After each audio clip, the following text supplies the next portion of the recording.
With the Karnataka government further easing restrictions under Unlock 3.0 effective from Monday, life seems to have returned to normalcy as shops, restaurants, malls, private offices, and religious places began their operations in full swing.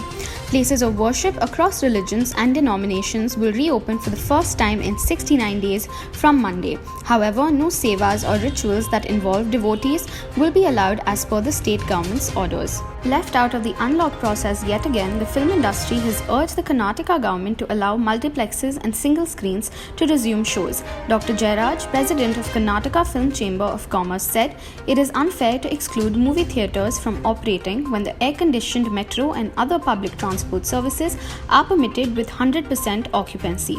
We request the government to allow film screening. It would stimulate the Kannada film industry, which employs about 35,000 people, Jairaj said.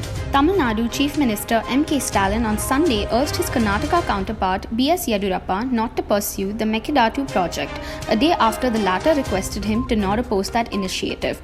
Rejecting Karnataka's stand that implementation of this project would not affect the interests of Tamil Nadu farmers, Stalin, in a letter to Yediyurappa, said that this view cannot be agreed upon and listed the reasons for it.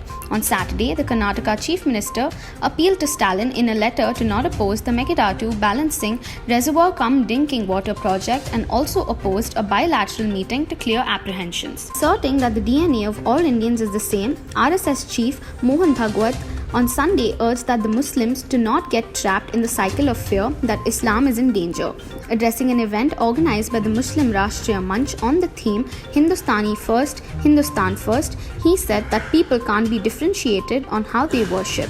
He also took on those indulging in lynching, saying they are against Hindutva, though at times some false cases of lynching have been registered against people, Bhagwat said.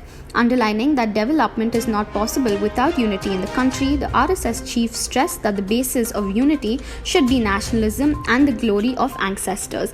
He said the only solution to the Hindu-Muslim conflict is dialogue, not discord. Miscreants attacked 2 TMC activists and opened fire in the air outside one of the ruling party's offices in the city's northern outskirts, triggering panic in the area. 6 people have been arrested so far in connection with the incident. The officer said at least 10 to 12 motorcycle-borne men arrived at the TMC's zonal party office in North Parganas around 9:30 p.m. on Saturday, ransacked the furniture there and dragged 2 TMC activists out before hitting them with the butt of a revolver.